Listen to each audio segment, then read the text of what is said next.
Okay, so apparently we just don't get a break in the NFL, and every single week is going to have multiple games that defy the laws of matter. But I'm not going to waste any of your time, and let's start talking about these absurd Week 2 games. But first, this video is gladly sponsored by PropShop. PropShop is a sports betting app designed to change users' experience and make it way more fun, live, and rewarding. The way you make picks is basically by swiping through players. It's kind of like Tinder in a way, but for sports betting. And for you guys who love watching football, this app will be a great way to spice up the way you watch the games. And one of the coolest things about this app is that you can either use free coins or you can place a bet using real money. Also, a couple things I found while playing around with the app is that you can actively track player performances as well as your bet slip for free with live updates regarding all your bets. And there are also reward levels available for users that can be unlocked completely freely, and every time you level up, a unique offer will be offered to you. So regardless of your area, you can still go onto PropShop and play with coins and enjoy the app fully. And just to show you one more thing here, I made my own bet slip for this upcoming Thursday game, and I made the bet using coins, which can be redeemed into real money rewards in the store. So thanks again to PropShop for sponsoring this video, and you can download the app using the link in the description, and when you do that, you will get 5,000 coins immediately, so you better get to that. Anyways, let's get right into the recap.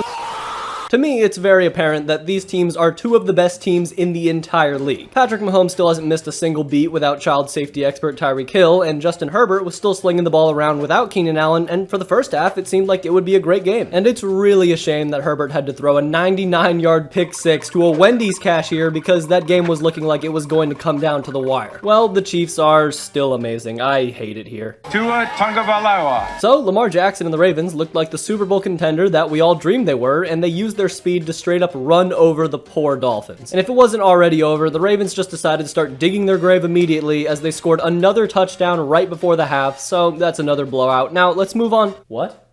The wrong script.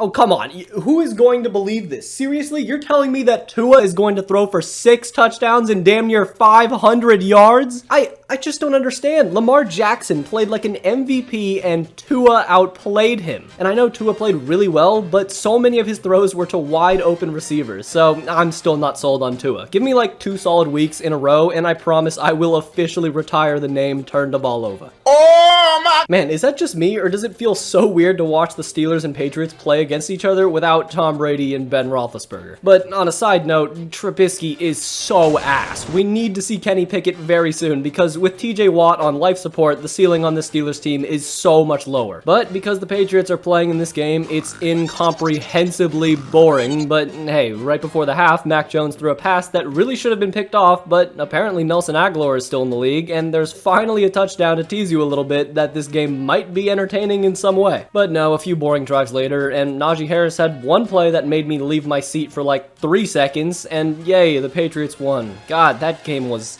awesome.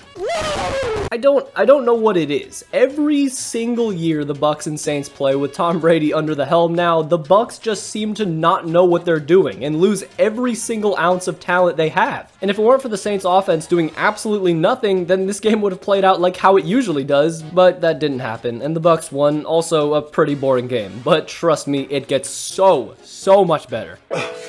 I'm disgusted. Absolutely disgusted. If I hear one more excuse that Shaq Leonard and Pittman being out were the reason they lost, I'm going to slam my head against this desk. I'm done taking your franchise seriously. Your kryptonite is literally the Jacksonville Jaguars, and your team is a mockery of what it once was. It's week 2, and your season and culture have already been destroyed. Disgraceful.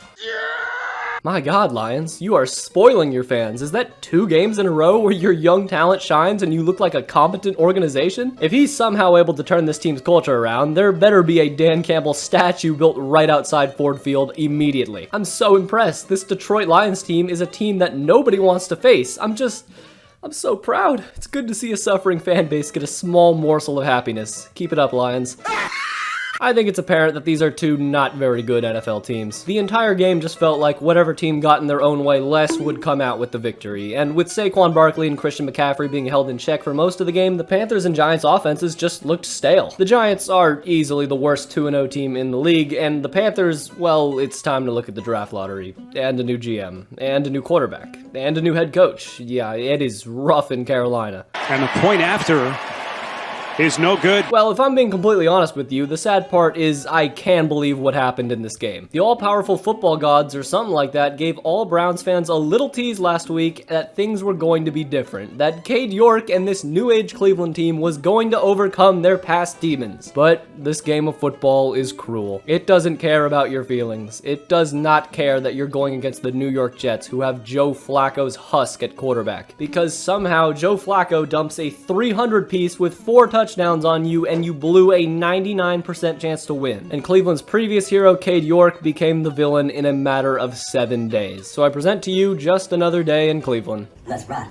This entire week of games was either the sloppiest, hardest game you've watched in years or an unfathomable comeback. And guess which one this was? The Broncos should be so grateful that they played against 2 of the worst teams in the entire league through 2 weeks. I mean, the Texans are like playing against a practice bot, so you literally couldn't have picked a better team to play like shit against. You know, watching this game, you can't help but think maybe Russell Wilson is just washed now. No, I'm not ready to accept that yet. But in a division like the AFC West, if you can't figure things out fast, you're going to get swallowed whole. You better figure this out, Denver.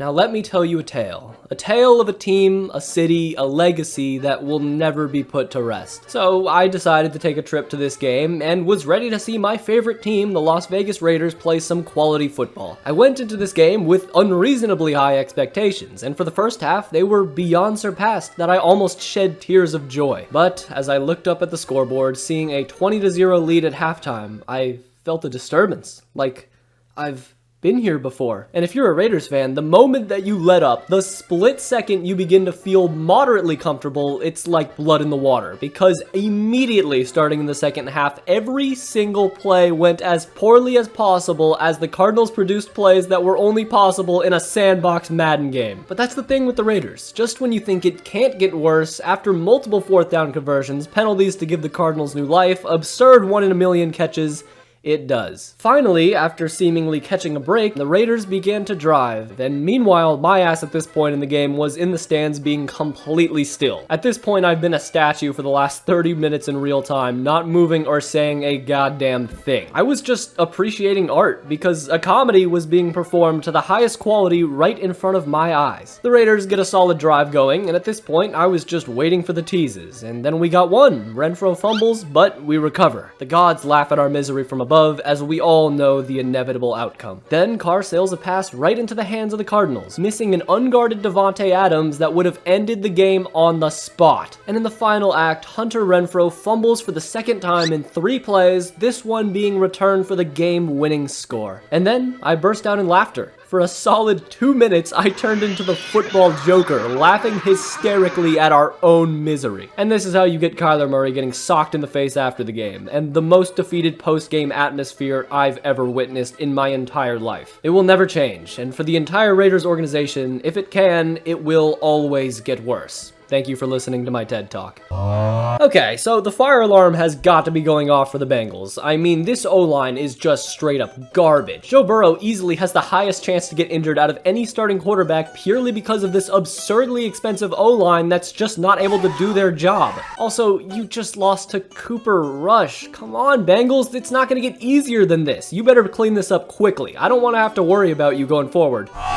Well, this game got so ugly so quickly that at one point in the game, it was 28-3. I mean, God, can you imagine? Wait a minute. Whoa. Atlanta, you're not allowed to do that. You're supposed to be on the other side of this. No. Let's put an end to this, please. Thank you, Jalen Ramsey. God, that was way too close. But to be real, I'm seriously concerned about the Rams' over-reliance on Cooper Kupp, and one injury to him and your whole season would be looking rough to say the least. You escaped with your lives, Rams. Be very grateful. I told you. I literally said it seemed like Kyle Shanahan had a hit on Trey Lance or something like that, because with the amount of QB draws he was running, and sure enough, Trey Lance got hurt. I just don't understand why you would be so reckless with the future of your franchise. But luckily for the 49ers, they got Jimmy Garoppolo back from his awkward summer, and in all honesty, the 49ers might be back to full power. That is a scary thought.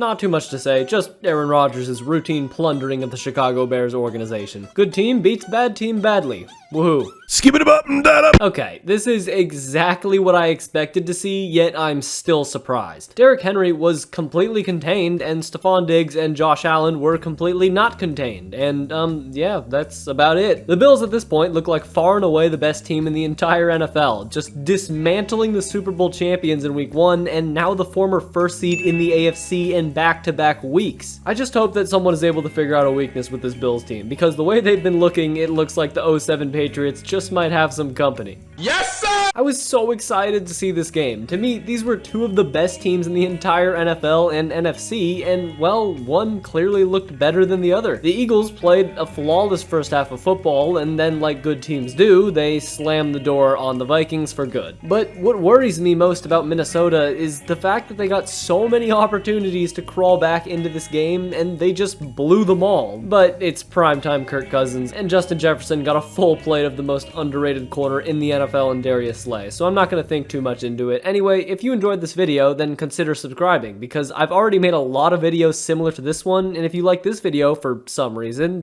then watch this video right here on the weirdest urban legends in NFL history. Anyways, until next time.